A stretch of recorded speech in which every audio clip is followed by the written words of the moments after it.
betapa jahatnya ya orang tua yang harusnya melindungi saya tapi malah kayak diusir kayak binatang. Kisah kali ini berasal dari kanal YouTube Rukun Indonesia, menceritakan perjalanan hidup seorang pemulung yang memutuskan untuk memeluk agama Islam setelah mendengar azan subuh. Ceritanya dimulai pada tahun 2018 ketika dia tinggal di Ciamis dan secara kebetulan mendengar azan subuh yang membuatnya merasa bergetar. Kata-kata dalam azan itu mempengaruhinya secara emosional, dan dia mulai merasa penasaran dengan agama Islam. Dia mencari informasi dan membaca sebuah buku yang menyebutkan tentang adanya Nabi akhir zaman dan kitab penyempurna dari kitab-kitab sebelumnya. Nah, saya mau bercerita waktu itu pas saya tinggal di Ciamis. Ketika udah gitu saya tuh ngedenger azan subuh. Azan subuh saya denger azan biasa aja ya, yang 5 waktu zuhur, asar, maghrib, isya. Nah, pada subuh hari itu ada kata-kata yang mengatakan bahwa as-sholatu khairum minan naum.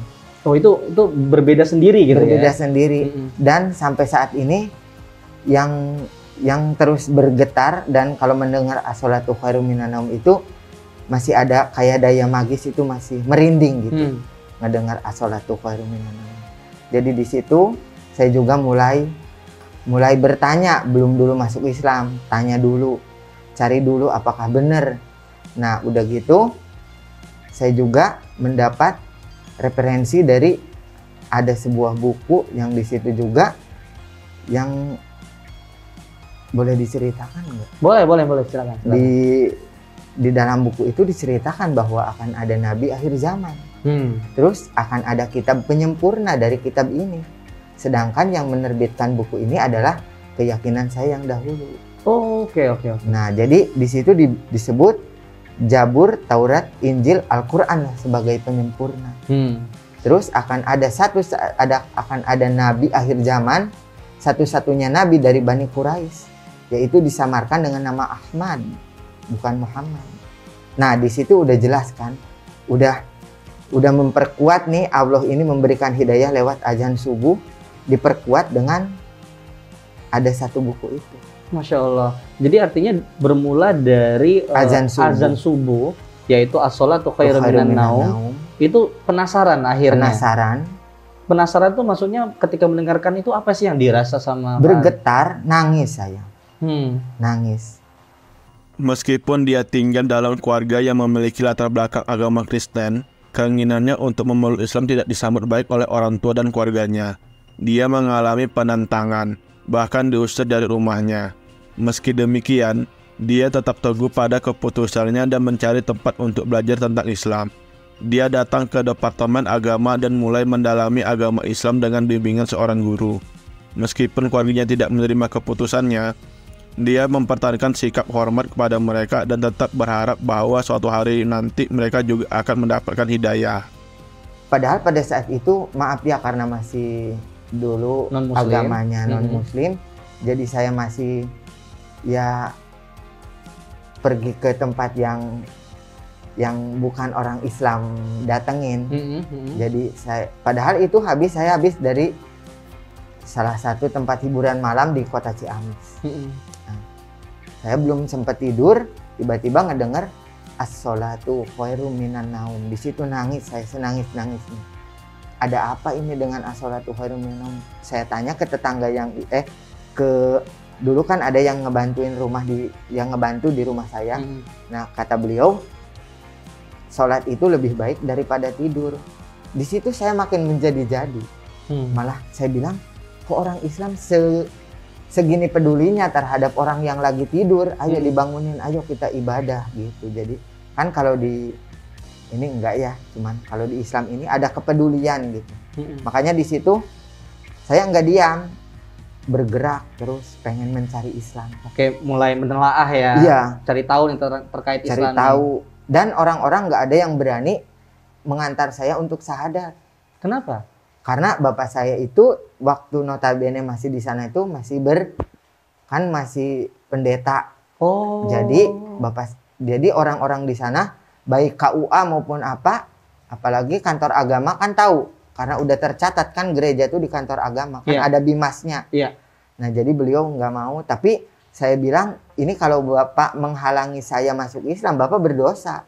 Saya bilang kan begitu. Nah baru diterima oleh KUA Ciamis, KUA Ciamis Kota. Alhamdulillah disambut dengan baik. Itu juga dengan negosiasi dulu, nggak ada akan apa-apa gitu. Ya enggak, saya yang akan nanggung sendiri. Nah udah selang itu singkat cerita saya udah masuk Islam. Nah saya mulai sholatlah di rumah karena bapak saya masih tinggal di rumah dinas salah satu agama itu. Kan ada rumah dinasnya ya. Jadi tinggallah di rumah dinas. Nah kami sholat, saya sholat. Nah ketahuan sama orang tua. Pertama sama ibu saya. Ibu saya masih bilang gini, kenapa sholat katanya. Saya bilang, saya mau udah masuk Islam. Awalnya nggak marah. Cuman, kan mungkin kena omongan dari ibu saya, laporan lah ke bapak saya. Katanya, itu si Hamonangan udah mulai sholat gitu. Nah jadi bapak saya melarang ke ibu saya, tolong dong dicegah anaknya jangan sampai masuk Islam.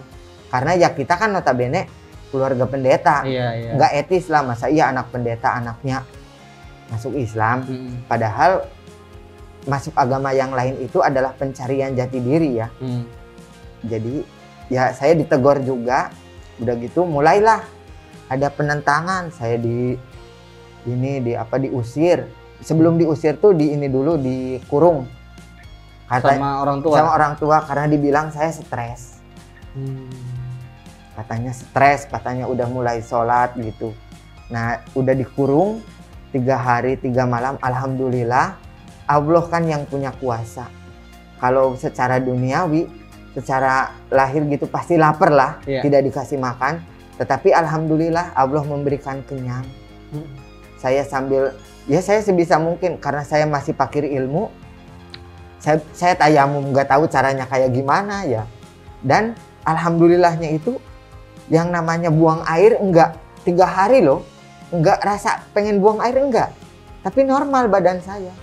Nah ketika itu makan enggak kan, dikasih minum enggak, tapi haus enggak, lapar enggak. Itulah kekuasaan Allah. Maka di situ semakin kuat. Walaupun saya diusir, Allah tetap pasti pelihara saya. Saya punya keyakinan kayak gitu. Nah, masalahnya gini, Pak. Sebelum akhirnya memberanikan diri dan alhamdulillah mendapatkan hidayah hijrah ya. Sebelum sudah mengenal Islam belum sih? Belum. Oh, justru belum ya? Belum. Karena memang berada dalam keluarga yang pendeta sehingga akhirnya minim mendapatkan informasi. Iya, ya cuman kalau ini kan ada momen-momen puasa itu cuman lihat-lihat di TV doang kayak gitu. Tapi ya kalau untuk mengenal Islam lebih jauh enggak.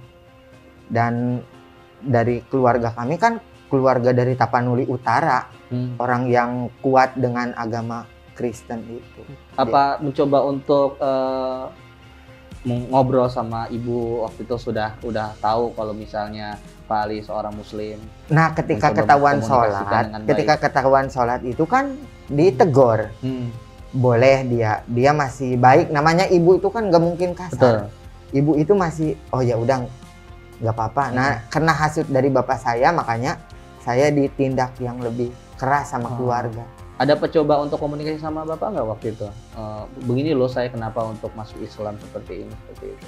Jadi mau diajak komunikasi kayak gimana, orangnya aja udah nerekam kayak mau makan gitu ya. Jadi kan kita takut ya. Jadi kan di Islam tidak boleh, tetap harus ada hormat kepada orang tua walaupun orang tua kita tidak seakidah. Jadi saya tetap pegang teguh. Jadi ketika mereka marah mencaci saya nggak ngeladenin. Toh nanti ada hidayah untuk mereka. Setelah memutuskan untuk hijrah dan menerima Islam, dia menghadapi banyak tantangan dan dampak negatif, termasuk penolakan dari keluarganya. Namun, dia tetap tegar dalam keyakinannya. Dia menyadari bahwa hidup ini seperti tukang parkir yang dititipkan mobil, dan dia yakin bahwa janji Allah akan terlaksana.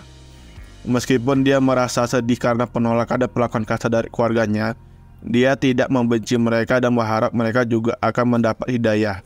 Dia terus belajar dan menjalin hubungan baik dengan orang tua, menunjukkan penghormatan dan takzim kepada mereka, meskipun mereka memiliki keyakinan agama yang berbeda. udah tahu, udah pasti lah kayak gini ya. Lah haula aja kayak gitu. Jadi saya jadi ingat ketika ada orang gini ya, manusia hidup ini seperti tukang parkir. Tukang parkir ketika dititipin mobil, ketika mobilnya diambil apa ngamuk? Enggak kan? Enggak. Nah, jadi manusia udah ketika saya dititipin itu juga gitu aja. Enggak jadi aduh merasa saya pasti diusir, kekurangan uang. Udah kebayang itu mah, tapi karena kan janji Allah kan udah harus, kalau udah yakin kun payakun. Nah, jadi saya memberanikan diri aja.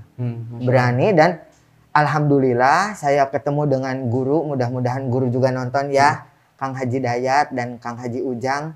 Berkat beliau saya menjadi tegar dan kuat di dalam keislaman. Beliau banyak mengajarkan bagaimana kehidupan yang mandiri.